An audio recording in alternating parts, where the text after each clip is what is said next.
Au Wani de Tizi Ouzou, il y a tous les universitaires qui ont participé à la mascarade des débats sur la loi sur la propriété.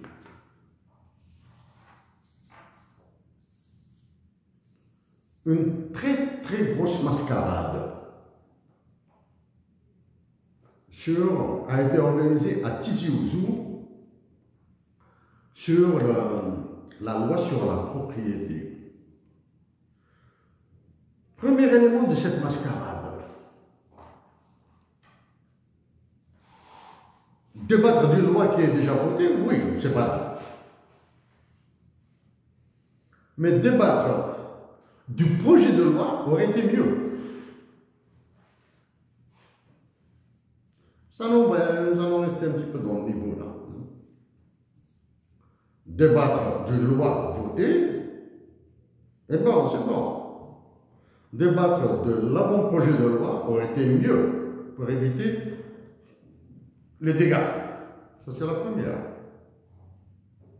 Deuxièmement, il se trouve qu'il n'y a que Tizi Ouzou qui a organisé ce genre de débat. Tizi Ouzou. Bref, je vais développer quelques éléments et à la fin, la conclusion sera complètement différente de ce que je dirai. La conclusion sera dans un domaine radicalement différent. Ok? Au Wali de Tizi Ouzou et aux universitaires, débatteurs, avocats, députés ou sénateurs, je ne sais pas quoi là, élus de la BOI qui ont participé à ce carnaval. Triste est devenu toute l'Algérie. Triste, elle est devenue triste. Notre patrie, elle est devenue triste. Pourquoi? Toute notre patrie, hein? Parce que des hommes comme Mustafa Bacha, Lounes Matoub et Hussein Ahmed sont morts. Ils sont réellement morts. Si l'un de ces hommes est encore vivant, est-ce que auriez-vous fait ce que vous avez fait? Ok? Parler de l'acte de propriété fait penser automatiquement à la propriété d'un lopin de terre, d'une voiture, d'une mobilette, d'une maison, d'un appartement, et tout. Est-ce que la liberté a un acte de propriété? Est-ce qu'un Algérien de Tizi Ouzou, de toute l'Algérie, peut circuler dans tout le pays en montrant l'acte de propriété de sa liberté? Je suis propriétaire de ma liberté, je dois faire ce que mes libertés me tolèrent. Parce que je vous vois sauter là, la liberté des uns s'arrête là où commence celle des autres. Non, ça c'est une stupidité qu'il faudra chasser là. La liberté des uns ne doit jamais s'arrêter aussi longtemps qu'elle n'a pas atteint le niveau des libertés des autres. Oh, oui, toute la gente là qui a participé à ça. Donc la liberté, c'est impossible de dire un acte de propriété de la liberté. Me diriez-vous qu'elle est consacrée dans la Constitution? Merci. Merci. Si les libertés, la propriété des libertés est dans la Constitution algérienne, il faut demander d'abord aux magistrats de l'exécuter, de faire valoir leur droit à la propriété. C'est un élément. Deuxième élément. Du temps où je travaillais avec Ihsan El-Kadri,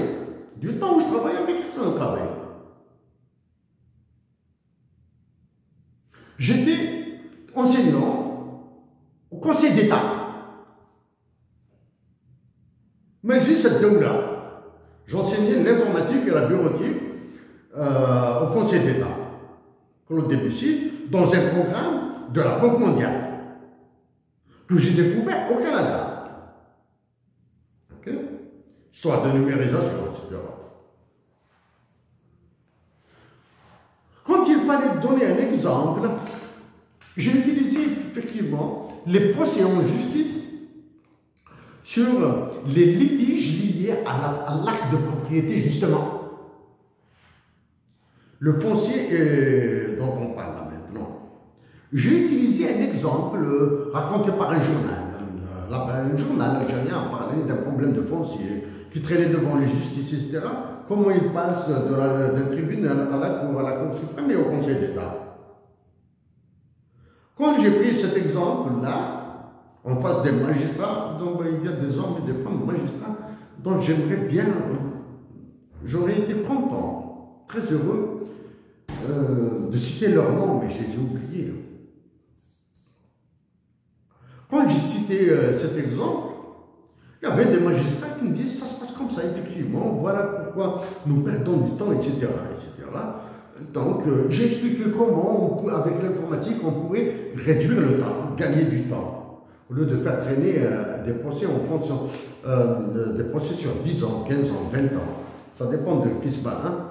Si c'est un paysan de Ouagadougou qui se bat contre un général, là, il peut cauchemarder son rêve. Il peut faire des cauchemars avec son rêve de regagner sa propriété. Voilà. Pour des aspects un peu plus légaux, un peu plus légaux, les droits de propriété, j'en ai parlé en 2013 à travers l'accession de l'Algérie à l'OMC, du moins, présentation que j'ai faite grâce à une Algérienne, justement de Tizi Ouzou. Justement, de Tizi Ouzou. C'est une Algérienne, compatriote, kabyle, de Tizi Ouzou, je jure que je ne l'ai jamais vue. Que je n'ai jamais vue à ce jour. Oui, j'ai vu le visage sur une photo. Mais je jure que c'est grâce à une femme d'exception, bien sûr. De Ouagadougou, voilà, pour être clair. Que je l'ai fait. J'ai parlé de droits de propriété. Ce que j'ai parlé, pas dans le détail, bien sûr, là, hein, peut-être en 1 minute, 2 minutes. ADPX et TRIPS. Organisation mondiale WTO, TRIPS, EDPX. Ça, c'est en 2013. Le 15 avril 2014, j'ai parlé des droits de propriété sur la nature, sur les forêts en Algérie. Ok?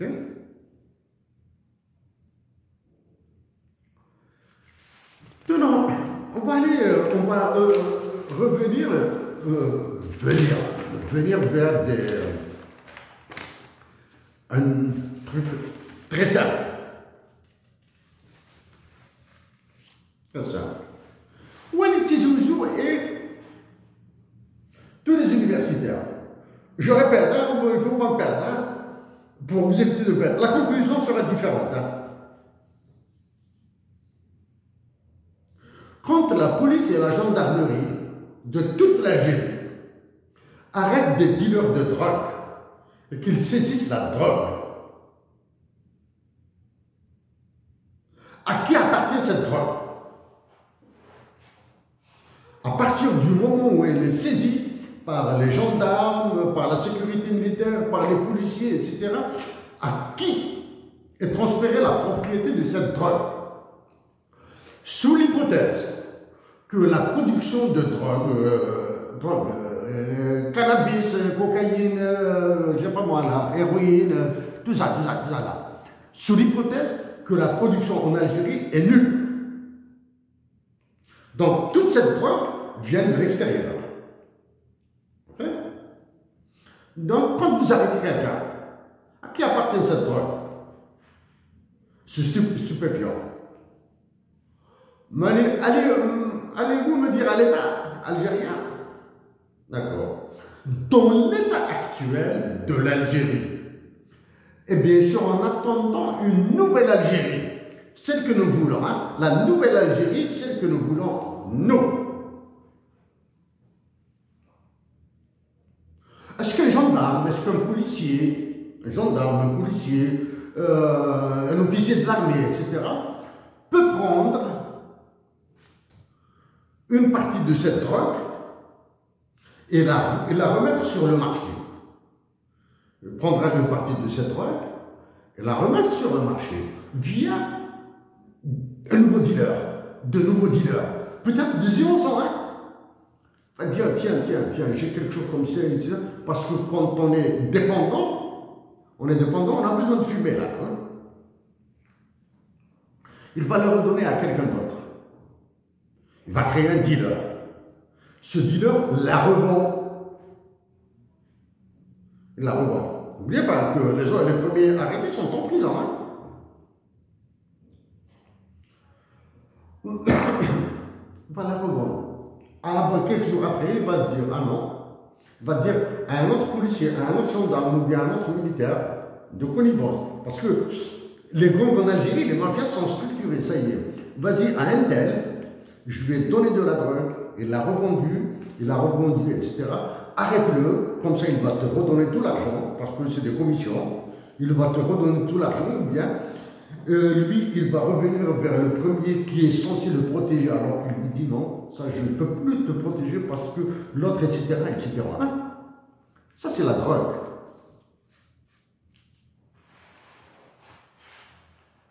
Les logements sociaux qui sont distribués à gauche et à droite. Il y a des logements sociaux qui ont été profitables à des personnes en dehors du besoin. Et avec un acte de propriété, ils peuvent le revendre. Combien? 1 milliard, 1,5 milliard, 2 milliards, 3 milliards, ça dépend. Ça dépend du lieu, de l'endroit, etc. Hein? Il y a de l'inflation, bien sûr. Et c'est de l'argent public. D'accord. Ça, c'est le logement. Maintenant, pour les terres, etc., dont j'ai parlé. Allez. Mesdames et messieurs, là, en parlant de droit de propriété, croyez-vous que je m'intéresse à ces histoires que, ouais, moi, le sujet principal, c'est les logements, les lots terrains, etc. Pas actuellement. Aucun ne peut faire quoi que ce soit en Algérie. Aucun. Pour redonner à l'État algérien sa force. Sa force et sa justice, bien sûr. Aucun.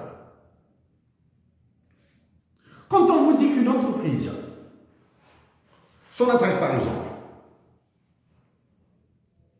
est en partie, l'État algérien est majoritaire, on va dire qu'il a 70%. Et il a 99% des actions de Sonatrach sont propriété de l'État algérien. Je dis bien 99% des actions du capital de Sonatrach sont propriété de l'État algérien. Il reste 1%.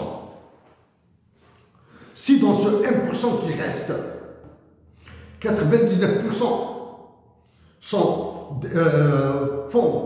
sont considérés comme des actions préférentielles, adieu la propriété de Sonatrach.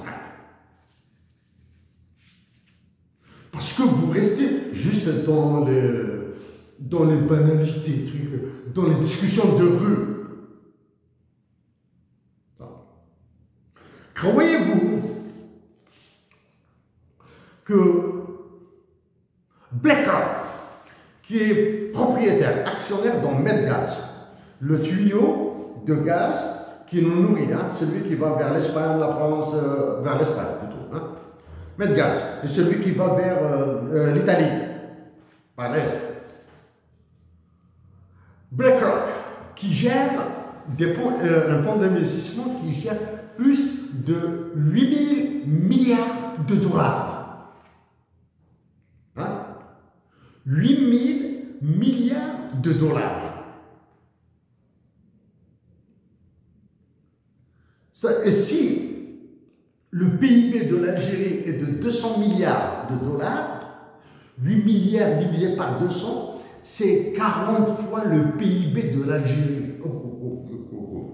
40 fois le PIB. Croyez-vous que quelqu'un peut s'exprimer devant BlackRock? Donc quand vous parlez de droit de propriété, ce droit de propriété s'applique tant à des personnes physiques qu'à des personnes morales. Okay? Diriez-vous que l'État est une personne morale? L'État doit être représenté par une personne physique, avec une délégation de pouvoir. Généralement, on dit un plein pouvoir, ou bien un pouvoir plénipotentiaire.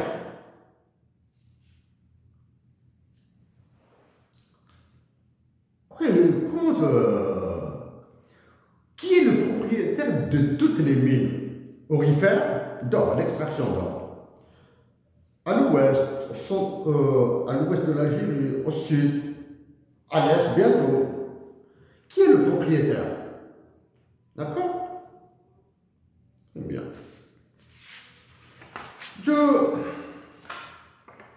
Je répète que la conclusion sera tout autre.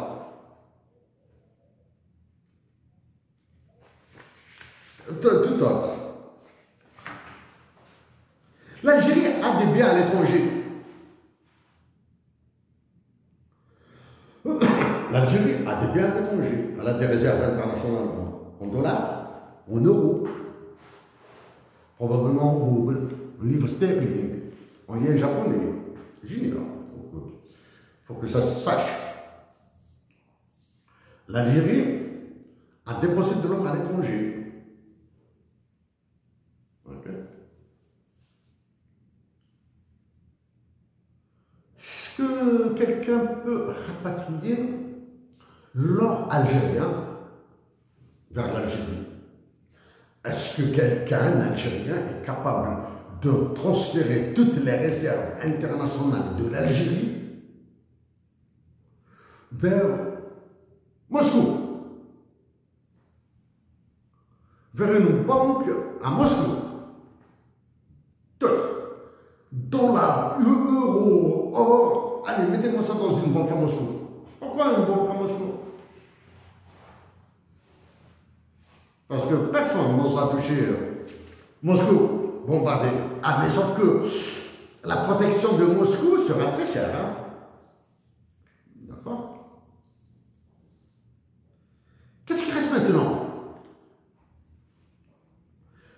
Si je parlais de l'acte de propriété, Bichot,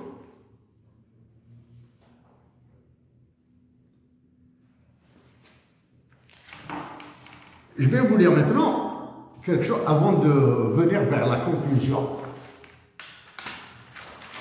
Avant de venir vers la conclusion, bien sûr, qui sera différente des autres. Il faut que je trouve ça.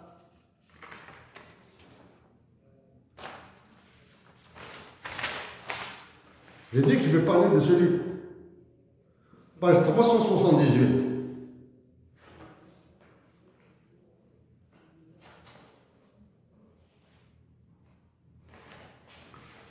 Page 378. Il s'agit de Lee Buchhead. Lee Buchhead. C'est un avocat qui parle dans ce livre. Il a travaillé pour la Banque mondiale. Il est professeur de droit à l'Université d'Édimbourg.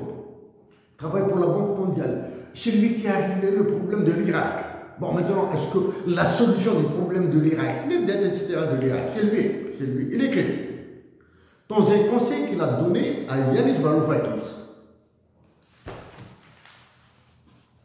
Make sure that the property rights over Greece's gold do not belong to the Central Bank of Greece, but are transferred to the Greek government.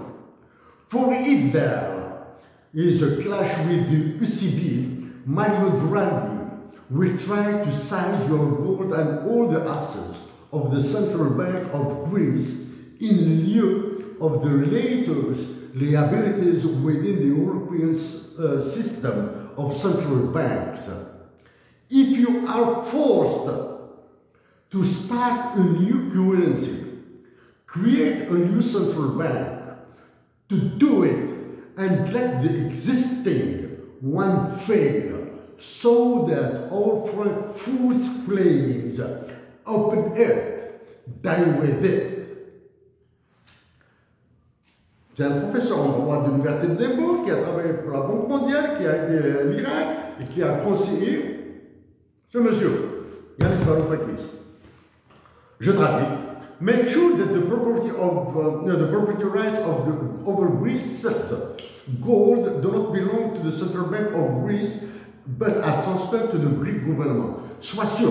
Donc, M. Lee Boucher conseille à Yanis Varoufakis, après je vais parler de Yanis Varoufakis, make sure, sois sûr que les droits de propriété de l'or grec n'appartiennent pas à la Banque centrale, la Chambre d'Algérie, et sont transférés au gouvernement. Okay, au gouvernement. For if there is a clash with the ECB, en cas où il y a un clash avec l'ECB, l'ECB c'est European Central Bank, la BCE, la Banque Centrale Européenne. Mario Draghi, comme par hasard, Mario Draghi qui est passé de la présidence de l'ECB à la présidence du Conseil italien, qui est venu en Algérie, il a pris du gaz, etc. ECB will try to seize, Mario Draghi va essayer de saisir, de mettre sous séquestre tout l'or et tous les actifs de la Banque centrale grecque, en lieu des dettes, des passifs qui viendront après. Within the European system, à l'intérieur du système des banques centrales européennes qui est coiffé par la BCE, et il y a l'euro à côté là. Si vous êtes obligé de lancer une nouvelle monnaie, parce que Yanis Varoufakis avait préparé un plan de guerre pour balancer vers une nouvelle monnaie, alors que c'était juste une menace qu'il faisait. Yanis Varoufakis avait suffisamment de jugeote pour faire ça. Sur le pourquoi il a fait ça. Il avait créé, que vous voulez lancer une nouvelle monnaie, créer une nouvelle banque centrale, laisser notre monnaie s'effondrer, c'est-à-dire l'euro, so that all Frankfurt's claims open air. Ainsi, toutes les réclamations de Francfort vont mourir avec. Francfort, il y a la Bundesbank, c'est la Banque centrale allemande, mais c'est le siège aussi de la Banque centrale européenne. Donc j'ai dit que la fin, je vais conclure par un autre aspect qui n'a rien à voir avec ces histoires, du moins, en partie avec ces histoires de propriété. Aujourd'hui même, sur la PS, laconiquement, un accord a été trouvé entre le ministère des Affaires étrangères de l'Algérie et le ministère des Finances de l'Algérie sur le transfert de propriété de l'Algérie à l'étranger au profit du ministère des Finances. Que va faire le ministère des Finances? Soit il va les détruire, soit les vendre, soit les réhabiliter et les laisser comme des biens de l'Algérie en France ou à l'étranger, tous les autres biens de l'Algérie en France. Là, il faudra penser à Amnesty, Medri, etc. C'est un accord aujourd'hui, là. Non. Choisissez ce qu'il va les garder, est-ce qu'il va les réhabiliter, est-ce qu'il va les vendre. Moi, je parie, juste un dinar algérien qui va les garder et les réhabiliter. C'est tout ce que je peux parier. Un dinar sur le maintien de la propriété algérienne, du droit de propriété de l'État algérien sur ses propriétés à l'étranger, qu'il va les réhabiliter. Est-ce qu'il va les vendre? Je m'interdis de parier un sou. Qu'est-ce qui se passe à Béjaïa? Sur la côte de Béjaïa, la côte ouest, apparemment, des constructions sont en train d'être détruites. Oh, ces propriétés, ces constructions qui sont en train d'être détruites appartiennent à quelqu'un, appartiennent à des personnes. Ces personnes sont au silence parce qu'elles savent qu'elles sont dans une position de faiblesse. Ok? Elles savent. Position de faiblesse, peu importe les motifs, de la position de faiblesse. Il y en a marre de cette histoire-là. Je ne connais pas algérien s'interdit d'utiliser une partie de gros édifices, là, de gros bâtiments là, sur la côte ouest de Béjaïa, du côté de Terran, Ouaddès, etc. Terran, Ouaddès, Seket, Taïs, Brixila, etc. C'est paradisiaque. Hein. La même chose sur toute la côte algérienne. Hein. La même chose sur toute la côte algérienne. Qu'est-ce qui m'empêche de garder quelques constructions pour faire des centres de vacances, colonies de vacances, centres de vacances. Pour les enfants du Sud, ils viendront en Algérie, au nord, ils vont découvrir le nord de l'Algérie à Boukelba. Et permettre aux enfants du nord de l'Algérie d'aller découvrir le Sud, là. Hein. Il suffit de construire un petit truc, un petit bâtiment comme ça, avec une petite piscine, etc. etc. Les Algériens du nord iront découvrir le Hogar, le Tanzalouf, Tinine, et les enfants algériens du Sud, là, qu'on est en train de perdre, hein, viendront vers les côtes algériennes. C'est leur pays. Non, tout ça. Je commence le droit d'auteur, le droit international, les tulips, ADPX, etc., etc., etc. Il y a assez longtemps, du moins, il y a quelques jours de cela, j'ai parlé. Tizi Ouzou, pour Tizi Ouzou la carotte, pour Béjaïa le bâton. Ils sont en train de manipuler Tizi Ouzou et Béjaïa comme jamais auparavant.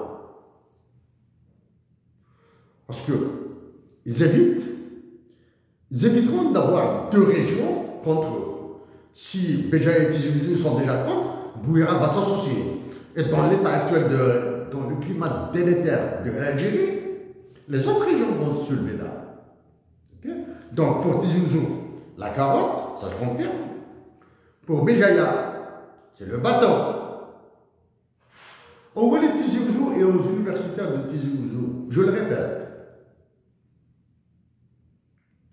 je supplie tous mes compatriotes d'Algérie de demeurer pacifiques, de résister. C'est l'enfer qui les attend. Et je les supplie de soutenir les soldats de l'armée, pas les généraux. Ça, c'est la première. Nous sommes le 26 février. 26 février, 26 mars, 20 avril. Dans moins de 2 mois, sera soit une commémoration, si le 20 avril 1980 est mort, donc ce sera une commémoration de la mort du 20 avril 80 en Algérie, soit c'est des célébrations. Si la majorité de l'Algérie renaît. Donc, éteindre le feu qui est à Béjaïa, maintenant que vous avez compris cette histoire de la carotte pour Tizi Ouzou et du bâton pour Béjaïa, donc vous pouvez conjuguer vos efforts ensemble pour faire justement du 20 avril 2024 une résurrection, un sphinx de l'esprit de Mustafa Bacha, de Nounos Matoub et de Hussein Ahmed, Alim Sini et tous les autres, à vous tous, chers compatriotes, avec tout mon cœur pour vous. Et au Walid Tizi Ouzou, occupez-vous plutôt du couffin pour les nécessiteux et les pauvres. C'est le Ramadan qu'ils annoncent là. Occupez-vous de la sécurité autour des écoles, des enfants qui commencent à se faire violer là. Occupez-vous de la sécurité autour des cités universitaires. Laissez les routes s'écraser. Hein. Alors, dans votre route là, il faut le laisser là, hein, il faut le laisser là. Hein. Alimenter, trouver un maximum pour doter les hôpitaux, au moins, de soins de santé, de pansements, de bandages, de n'importe quoi, de sang, de l'alcool pour les pansements, etc. Occupez-vous de ça là, au lieu de vous occuper de quelque chose qui vous dépasse, des choses auxquelles vous ne comprenez absolument rien, comme les droits de propriété. Merci à vous tous.